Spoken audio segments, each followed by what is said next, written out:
Amigos, por fin salió la segunda parte de este gran remake que no se está con tonterías, al ir directo al grano para lograr su objetivo. Digo, los planes perfectos no existen y pequeños errores crean grandes problemas tal y como lo veremos, pero eso sí, no cabe duda que el drama no decepciona al ponerte en momentos de tensión e incertidumbre sobre si en serio lograrán su objetivo, así que sí, veamos cómo termina este robo a La Casa de Papel. Primero que nada, vayan a ver el primer resumen, yo misma me lo tuve que ver para poder entender esta segunda parte, y una vez hecho eso, como ustedes saben, la primera parte terminó cuando Berlín muestra su identidad y logra ganarse la confianza del público, demostrando que ellos no eran los malos, sino el gobierno. Ya saben, para que el plan funcione, tienen que hacer pasar eso como un acto revolucionario. Sin embargo, debo decirles la verdad, esto sí tenía motivos políticos, ya que en esta segunda parte se nos cambia todo, así que necesito explicarles. ¿Recuerdan la historia de Berlín, que cuando era niño intentó escapar con su madre? Pues no fue tan simple, resulta que también tenía un padre y un hermano. Berlín tenía una rara enfermedad llamada Huntington y como en el norte no iba a recibir la atención o el medicamento necesario, su familia planeó escapar. Como sabemos, eso no terminó bien, su madre murió y él terminó siendo capturado como un desertor, pero por el otro lado, su hermano y padre sí llegaron a Corea del Sur. Su papá, que amaba a su hijo, tenía planeado de algún modo volver a recuperarlo y nunca se rindió. Aquí es donde nos revelan que ese hermano era el profesor. Así es, Berlín y el profesor son hermanos. El padre de ellos era un ingeniero y él tuvo algo que ver cuando el gobierno decidió cerrar los túneles que se construyeron durante la Guerra Fría. Estos túneles conectaban subterráneamente al norte y al sur, pero justo el padre decidió no cerrar uno, porque si lograba traer a su hijo, sería por ahí. Aún así, faltaba mucho dinero para lograrlo, y el pequeño profesor, aunque también quería reunirse con su hermano, realmente no sabía lo que su padre planeaba. Por cierto, recuerden este dibujo porque lo conservará, pero no se dará cuenta de los planos que su padre hizo. En fin, esa misma noche, su padre, en un intento desesperado, asalta un banco y termina muriendo. El profesor siguió su vida desarrollando cierto repudio a esto del norte y el sur, pero aún peor, el profesor legítimamente era una persona inteligente, y cuando se anuncia todo este plan de reunificación, contactan con él para desarrollar un plan. Él sabía todo, sabía que esto solo era una farsa, y más que ayudar a los norcoreanos, solo era para que los políticos se hicieran más ricos. Él conocía cada detalle de ese plan, y por eso decide hacer todo lo que ya veremos, para acabar con la cumbre y exponer al pueblo la verdad detrás de la reunificación. Este plan no podía hacerlo solo, claro, y por eso se pone a buscar a su hermano. Como saben, Berlín logró escapar del norte y empezó una pandilla, por así decir, con gente de confianza. Cuando Berlín descubre que él era su hermano, claro que se alegra y accede a trabajar juntos. Después de todo, Berlín también odiaba todo eso del norte, y por eso mismo, al final también el profesor contacta con Tokio, porque como vimos en la primera parte, Tokio fue una víctima más de toda esta farsa, junto con aquella chica que murió. Él le dijo que no hacía esto por ellos, sino por todas las personas que han sufrido y seguirán sufriendo. Sí, llámalo un movimiento comunista, político, revolucionario, pero esos pensamientos eran legítimos. Pero bueno, estos son cosas que uno va entendiendo conforme pasan los capítulos, pero volviendo justo al final de la primera parte, nos quedamos con que el capitán visita al profesor porque ya estaba sospechando de él. Obvio, el profesor con toda la calma trata de actuar con normalidad, pero el capitán se escabulle hasta adentro donde no encuentra nada raro, pero sí era extraño, así que antes de irse, toma un pequeño objeto porque quería analizar sus huellas. El profesor se da cuenta de eso, así que crea un plan donde le pide a Ryo que implante mensajes falsos en el teléfono del capitán, porque si recuerdan previamente lo habían hackeado, y esos mensajes hacían ver que el capitán filtraba información con los ladrones. Además, le cortan la comunicación para que no pudiera contactar con la jefa. Debido a eso, cuando ven los mensajes, mandan a detener al capitán y por ende no es capaz de saber los resultados de los análisis y termina huyendo de la policía. Por el otro lado, otra cosa que también había pasado en la otra parte es que Anne logró dejarle un pedacito de billete a la jefa. Este no decía nada, pero con eso se dan cuenta que adentro estaban imprimiendo dinero. Ellos sabían que las cosas no funcionaban así de fácil, se necesitaba un número de serie y que el dinero previamente estuviera planeado a distribuirse. Y en efecto, porque descubren que esa cantidad, los 4 billones de wones, iban a ser utilizados para la cumbre. O sea, ese dinero era para esos políticos. Si bien a ellos técnicamente no les incumbía, se les ocurre mejor cortarles la luz. Hablando de políticos, como el padre de Anne estaba involucrado y todo eso suponía un obstáculo, lo ideal era ya sacarla, pero este tipo, que en realidad es el más desesperado porque la cumbre se celebre, pues decide mejor matarla. No sé cuál era la lógica, pero en serio, ese era su plan. Para eso, hacen un llamado a los ladrones diciéndoles que si se arrepienten y contactan con ellos, les darían una oportunidad de no salir perjudicados. O sea, querían que uno de los ladrones los traicionara y matara a Anne. De eso se da cuenta la jefa, y como obvio no quería que mataran a nadie, le dice al profesor que aunque no son aliados, sí lo ayudaría en este caso y le comenta que tienen a un traidor. Rápidamente el profesor les pide buscar a Anne y vaya que le iban a matar porque habían puesto una bomba. Por suerte esto no pasa a mayores, pero eso sí, cuando Anne había bajado se da cuenta de dónde escondían al policía y a los agentes, así que se lo comenta a los demás rehenes para intentar un plan y sacarlos de ahí. No hombre, es que Anne es una cosa bárbara y ya lo verán. Por el otro lado, esto del traidor crea grandes tensiones entre el grupo. ¿Quién era el traidor? Y a partir de aquí solo pasan sucesos que lo complican todo. Para empezar, como les dije, la jefa planeaba cortar la luz, pero para aprovechar también querían atacarlos, así que despliegan un equipo. Al mismo tiempo, el profesor trata de atrapar al capitán para que no se contacte con la jefa, así que cuando se dirigía a su casa, lo termina atrapando. La madre de la jefa, de hecho, ve todo, así que la llama para contarle lo que vio, y el profesor ocupaba matarla, pero como esa señora tenía demencia, lo cierto es que se le olvida y no hubo necesidad de eso.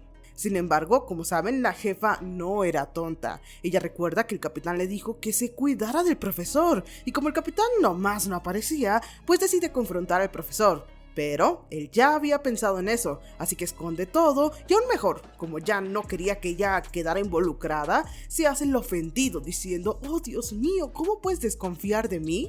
Así que la termina, pues si bien a este punto ella era una pieza importante, al mismo tiempo se convirtió en su debilidad y ya no podían tener errores. Al mismo tiempo, Berlín se pone de paranoico diciendo que de seguro Río era el espía, así que se pone a pelear con todos ellos, descuidando así a los rehenes. Y como les dije, ellos querían liberar al policía, así que cuando Oslo les va a dejar agua, ahí aprovechan y lo atacan. De hecho, el policía sin ningún tipo de piedad lo termina matando. He ahí la primera baja. Además, el policía muy astutamente llega a la sala de control y como Tokio había encendido la fuente de poder de emergencia, entonces se contacta con la jefa y les dice que si los ayudan ahora mismo pueden escapar. Obvio, la jefa moviliza más rápido su equipo y los manda a la puerta trasera. Además, el policía destruye todo eso para que no pudieran comunicarse con el profesor y por accidente destruye también la medicina que Berlín se inyectaba. Ah, sí, de hecho, si no lo hace se pone bien loco. Bueno, la verdad eso se vuelve un lío y los rehenes sí llegan hasta la puerta trasera. Por suerte llegan Berlín y los demás, así que detienen al equipo de afuera, pero el policía aprovecha para llevar a los rehenes hacia arriba, porque el plan era otro. Se supone que debían saltar. Obvio, cuando se dan cuenta tratan de detenerlos, pero solo atrapan a la mitad y los demás sí logran subir y cerrar la puerta. Ahí el maldito director, todo desesperado, quería ser el primero en saltar y por la ambición se termina atorando. En todo este revuelo, Estocolmo estaba muy dudosa sobre qué hacer, escapar o quedarse. Obvio, el tiempo se acababa, muchos se atrevieron a saltar en efecto y ya solo quedaba Anne. Ahí Berlín muy astutamente brinca para tomarla y de hecho Estocolmo los ayuda a subir. Muy astuto. Al final, fueron 29 los que escaparon, y claramente esto supone una gran ventaja para la policía, porque los rehenes les cuentan todos los detalles sobre lo que pasaba ahí adentro. Y no solo ellos, sino que Anne, siendo el mejor personaje de esta serie, lejos de estar triste por no haber podido escapar, se arma de valor y les dice: ¿qué no ven que sí somos capaces? Ya no deberíamos tenerles miedo, nosotros ya no seguiremos sus órdenes. No hombre, la verdad ya no podían hacer nada, y con lo de la muerte de Oslo sí se vienen abajo, ya que era su amigo de la familia. Por supuesto, las cosas no terminan ahí, sino que no podían comunicarse con el profesor, no podían imprimir dinero, la energía de luz no duraría mucho y aún seguían sin saber quién era el traidor. No obstante, al espectador nos muestran que el traidor era la mismísima Nairobi. Lo que pasa es que ella tenía un hijo, el cual tuvo que abandonar, pero para bien, y en aquel discurso que dieron, en el video se mostraba que tenían a su hijo, así que la amenazaron con eso. En medio de ese caos, Berlín se desmaya ante la falta de su medicina, cosa que ellos no sabían. No obstante, Río recuerda que él mencionó que estaba enfermo de algo, así que descubren que ya no había medicina, porque como les dije, el policía la destruyó. Para colmo, ese mismo policía les muestra la medicina a la jefa y deciden rastrear dónde la compraban, teniendo en cuenta que muy poca gente padecía esta enfermedad, y logran rastrear el carro de Berlín y cómo este se perdía en medio de un bosque. Así que suponen que ahí estaba su guarida, y no estaban equivocados, ahí fue donde se escondieron antes de entrar a la casa de papel. La cosa, amigos, es que mientras eso pasaba afuera, adentro todo se iba a la mierda. Como Berlín estaba muy paranoico, toma el control y atrapa a Tokio y a Río, porque creía que uno de los dos era el traidor, o incluso los dos. De hecho, al final sí o sí supone que era Tokio y la saca de ahí. Obviamente la atrapan, eso se vuelve una locura y para colmo, todo esto también se vuelve una trama más personal por parte de Berlín, porque como el representante del norte para la cumbre era el mismo que lo torturó cuando era prisionero, les dice que lo traigan ante él, o sea, él quería venganza. Esto, aunado a que en el escondite encuentran varias cosas que insinuaban que su intención más que el dinero era arruinar el acuerdo de reunificación, pues se creen todo eso, de que todo eso era un acto revolucionario. Sin embargo, eso era parte del plan del profesor, porque después de ver eso, explota el lugar. Ahora bien, rápido se ponen a interrogar a Tokio y ella afirmaba que no, que Berlín se había vuelto loco, que ella no hizo nada malo, que la sacaron injustamente, que la traicionaron, pero la verdad todo eso era parte de un plan. Resulta que cuando Berlín atrapó a Tokio y a Río, lo hizo para que el traidor saliera y confesara. Y les funcionó, Nairobi sale y les dice que ella fue quien lo hizo y les cuenta la verdad de su hijo. Como ellos entendían eso y no la iban a juzgar y tampoco planeaban abandonarla, deciden sacar a Tokio para que ella se contacte con el profesor esperando él lo entendiera, luego salvar al hijo de Nairobi y después recibir órdenes del profesor, volver a entrar y proseguir con el plan. Claro, es que piensen que no se pueden comunicar con el profesor. La cosa sonaba bastante complicada, salir y luego entrar, pero ¿recuerdan la pandilla de Berlín, esa gente de confianza? Pues ellos eran el equipo extra, los que ayudarían desde afuera. Ellos logran liberar a Tokio y por fin reunirse con el profesor. Por el otro lado, debido a las peticiones de Berlín, ya no toman esto como un simple asalto, sino más bien como un acto terrorista. Así que por quinta vez sacan a la jefa del caso y otros toman el cargo. Así que ellos sí acceden a mandar al tipo del norte con Berlín, porque empiezan una transmisión nacional donde el tipo habla y les dice a los ladrones que por favor ya paren con todo eso, o sea, haciéndose los buenos. Ahí Berlín le dice, no finjas, tú no tienes derecho de hablar, tú nos tenías presos a muchos norcoreanos y nos torturabas. No, pero yo ya pagué por mis crímenes, dice el tipo, y es que tú abusaste de mi hija y la mataste. ¿Qué? Todo el público empieza a ver con mala cara a Berlín, pero amigos míos, no hombre, la verdad, ellos no se iban a dejar. Y cuando van a rescatar al niño de Nairobi, empiezan a transmitir eso en vivo para mostrarles al público cómo el gobierno era tan malo como para ser capaces de usar a un simple niño. Y no solo eso, sino que aparece esta chica. Ella en realidad era la hija de este hombre del norte que dijo que Berlín le hizo cosas y les dice que no. Lo que pasaba es que su propio padre abusaba de ella y cuando Berlín se rebeló y escapó junto con los demás prisioneros, fue él quien la liberó. O sea, básicamente gracias a él ella pudo escapar. De hecho, ella estaba enamorada de él y a partir de aquí la llamaremos Seúl. Gracias a eso ya nadie se cree las palabras de este tipo, toman eso como una revolución contra los políticos y se van contra él. Además, cuando la jefa llega a detener a las chicas, pues como saben, ella es una persona muy ética y les dejan al hijo porque con ella sabían que no le harían daño y seguramente le darían refugio. Una vez lograda esta tensión entre el pueblo y el gobierno, ahora se ponen a ver cómo entraría de nuevo Tokio, y se les ocurre sacar a unos rehenes y al abrir la puerta, pues que esa sea la manera en la que ella entre. Por eso, sin trucos ni nada, les proponen algo a los rehenes. Todos los que quisieran salir lo pueden hacer, pero si se quedan y ayudan con lo de la impresión de dinero, les darían una muy buena cantidad. De esta manera se evitan los líos y se quedan con los que en verdad iban a servir. Obvio, algunos se lo piensan e increíblemente el grupo se divide a la mitad. Entre ellos el director, como no, Ian, pues aunque le dieron la oportunidad de salir, a este punto estaba tan consciente de lo que representaba que no quería dejar a su suerte o sin su comodín a los demás rehenes. Además, por supuesto, Estocolmo se queda no por el dinero, sino por Denver. ¡Guau! Algunos raritos dirán ¡qué bonito! Pero no solo ustedes y yo sabemos que no estaba bien, sino que el padre de Denver le cuenta algo súper turbio. Resulta que él llegó a robar un banco en el pasado, también tomó rehenes y así, y ahí conoció a la madre de Denver. Sí, ella también tuvo el síndrome de Estocolmo y de hecho, como pueden ver, tuvieron a Denver, tuvieron un hijo, pero al final esa señora se dio cuenta de lo horrible que era todo eso y los dejó. Por eso él creció sin madre. No hombre, esto resulta tan perturbador y como eso también era parecido a lo que le pasó a Berlín y Seúl. Cuando Berlín liberó a Seúl, pues ella se enamoró. Berlín confiesa que de hecho se arrepiente.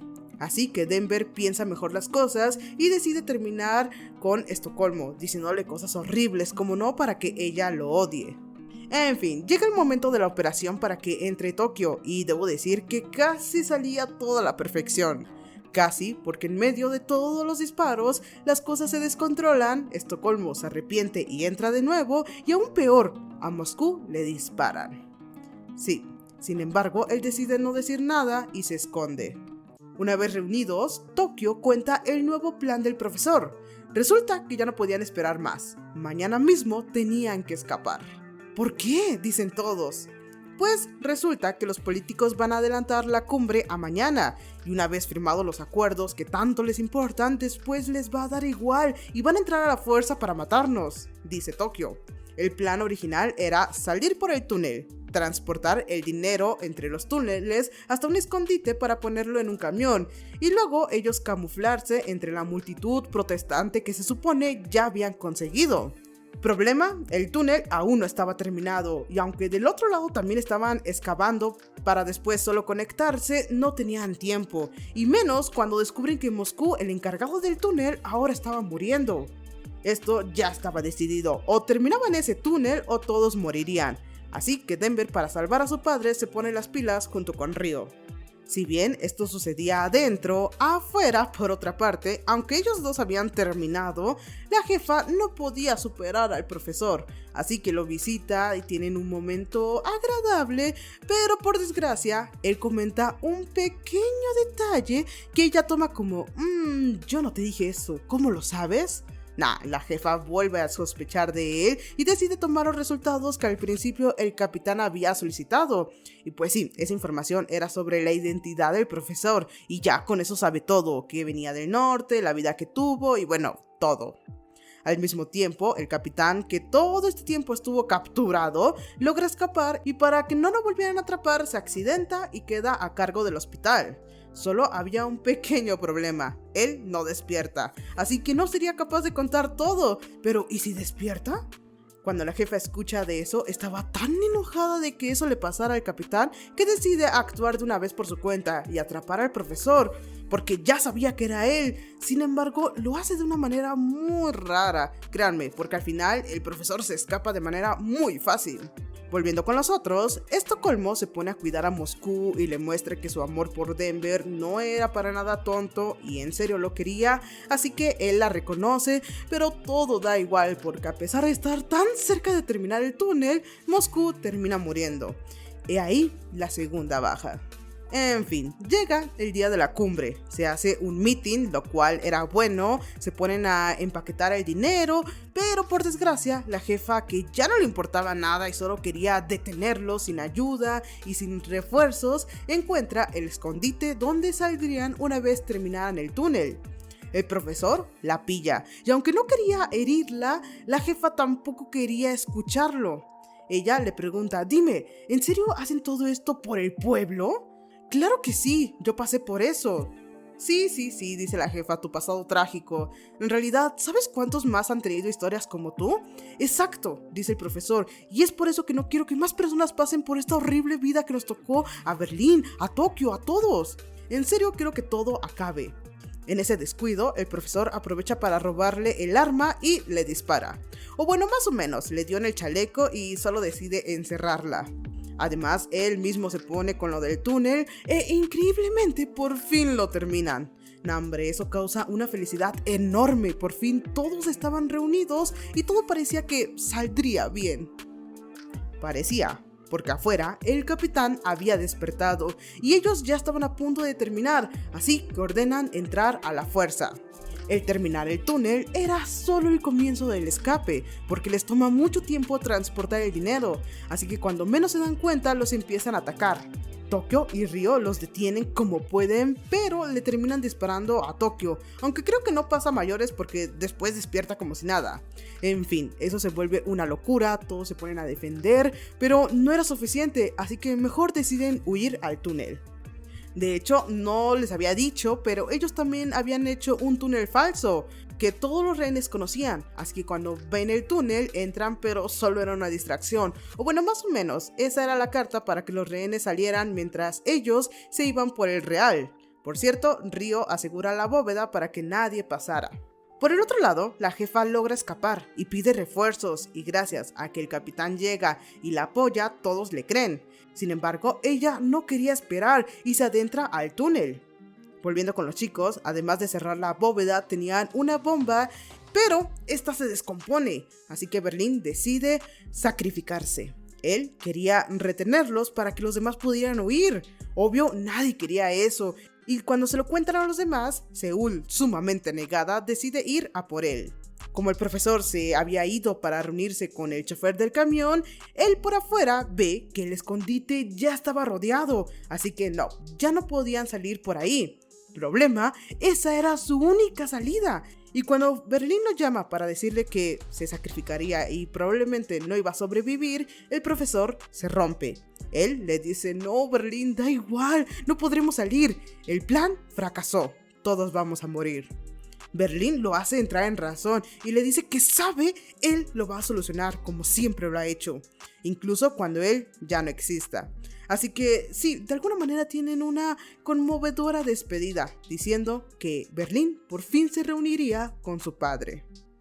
No, hombre. No obstante, Seúl lo alcanza a sacar de ahí y como Berlín insistía en que quería morir, Seúl le dice, bueno, si vamos con esto nos vamos a morir los dos, y entonces le dispara a la bomba, lo que genera la explosión que tapa el túnel. El profesor legítimamente no sabía qué hacer, estaba atrapado y se pone a ver ese dibujito que hizo de pequeño. Además, llama a los altos mandos para decirles que se iban a entregar, pero con la condición de que no los mataran. No, una desesperación, pero Tokio llega y lo detiene. Ella trata de hacer algo, lo que sea para sacarlo de ahí, y entonces el profesor por fin descubre que ese papel donde dibujó eso, su padre había hecho los planos de los túneles que les dije, mostrando el camino hacia el túnel que no tapó y que llegaba a Corea del Norte. Esa sí era su única salida. Así que ya, de manera muy rápida les comento que ellos ponen unas bombas en las alcantarillas y el equipo de afuera se da cuenta que rodeaban la cumbre, donde todo el mundo estaba reunido. Así que estaban dudosos sobre si evacuar a la gente o dejarla, o sea, ¿iban a explotar el lugar? Sin embargo, la jefa sabía que de alguna manera no era así, porque conocía al profesor y sabía que él no quería herir a nadie. Obvio, nadie le creía, y ahí mejor ella decide desenmascarar a los políticos, diciendo que conocía todo su plan. Sabía que lo de la reunificación era una farsa y que el dinero que estaban robando era lo que ellos mismos iban a robar. No, literal los expone. Sin embargo, ellos la toman como una traidora y la atrapan. El capitán sí confiaba en ella, así que la saca y le dice, ¿por qué confías en el profesor? No confío, pero sé que no es tan malo como pensamos, y tenía razón. Obvio, aunque les doliera, eso era verdad, porque estas supuestas bombas en realidad estaban llenas de dinero. Ellos liberan mucho dinero, haciendo aún más revuelo y con un mensaje claro. El dinero es del pueblo, lo cual molesta a estos políticos porque ven como su preciado dinero se les va de las manos y literal lo acaban de perder todo. Debido a eso, ella le dice al capitán, ¿sabes qué? Creo que sé por dónde van a escapar. Es que ella alguna vez escuchó por boca del profesor de ese túnel hacia el norte, así que tal cual ella escapa para ir hacia allá. La verdad, la cosa ya aquí va terminando porque ellos llegan hasta una estación del tren donde con él pueden escapar. Si bien tenían sensaciones variadas, todo mejora cuando reciben la llamada de Berlín. Resulta que sobrevivieron a la bomba y en medio del escándalo del dinero ellos se camuflajearon como el plan original. No hombre, eso los pone muy felices ya que solo se tenían que ir. Pero, inesperadamente, ahí llega la jefa. Obviamente por mucha amenaza que podía hacer ella sola. Incluso él le dice, ¿qué? ¿Me vas a arrestar? Sí, dice la jefa. ¿Pero bajo qué cargos? ¿Por abrirle los ojos al pueblo? ¿Por detener el maléfico plan del gobierno? O no, ya sé, por romperte el corazón y traicionarte, ¿verdad? Claro, merezco la cárcel. Obvio, esto era sarcasmo puro y la jefa sabía que ya todo había acabado. No podía hacer nada y él tenía razón.